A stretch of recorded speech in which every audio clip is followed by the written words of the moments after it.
تهجد د مانځه په حواله سره یو ملګری سوال کړل چې د تهجد د مونږ طریقه صدا وخت سره سنا سټه پورې کول شي د هغې نه علاوه د تهجد د مانځه لپاره او د کېده ضروری دي آیا بغیر او د کېدو نه ته د شوی نه بیا تهجد موضوع کې داسې تهجد موضوع کیږي یا نشي کېږي تهجد د موضوع چې کوم رکعاتونه دی غسو دي او دغه شانتي دا سوال کړل چې تهجد موضوع چې کوم دی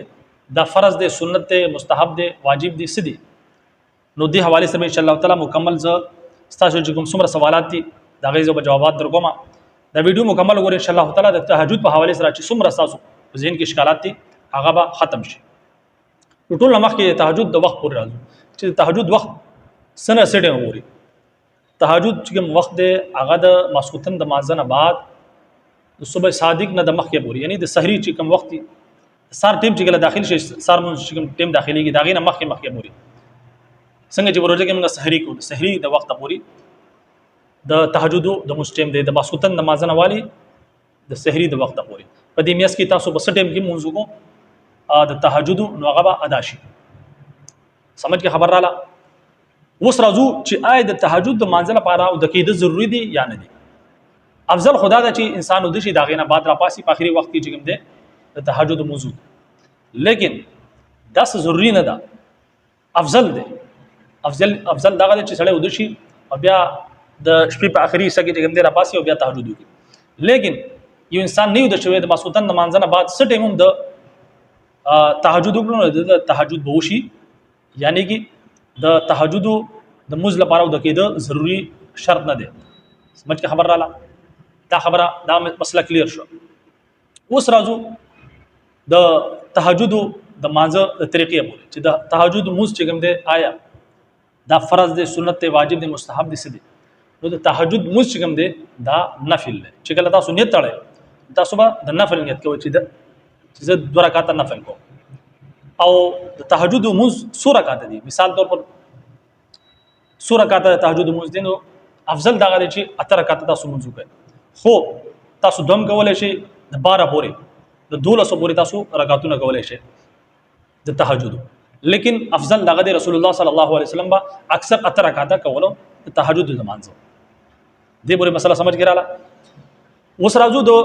نیت پورې چې نیت پسند کو د تهجد او مانځ نیت پسند کو آیا سلو رکعاتونه کولای شو یا نشي کولای نو افضل دا غواړي چې 2 رکعات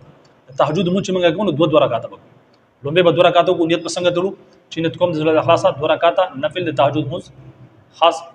خدای لره پدې بس دا نیت د زړه چې کوم دی د نیت چې کوم دی د زړه سره تعلق لري تر زړه نم نیتو کو په جواب باندې ویل ضرورت نشته صرف دا نیتو کې چې 2 رکعات تهجد مو صدا کوم نفل دا نیت کو الله اکبر دی او داغه نه بعد چې کوم دې ثنا به وای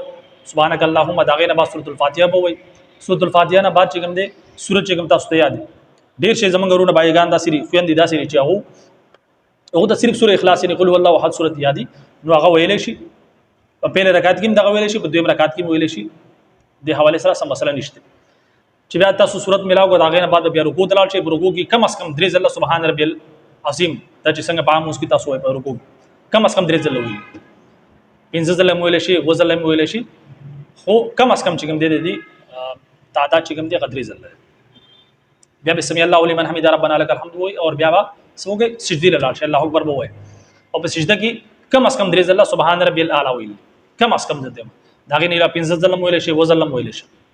بیا الله اکبر وای کې بنه بیا سجدي وګي الله اکبر وای سجدي لاله شي سجده کې بیا کم از کم 3 ځله سبحان ربي الاعلى دا وای او بیا داغه نه بعد چې کوم دي دویم رکعت د پاسه دویم رکعت د تاسو پاسه دی نو بیا بسوي بسم الله الرحمن الرحیم بوي او الحمد شریف بوي الحمدلله بیا شروع شي بیا بس صورت ملاو گئی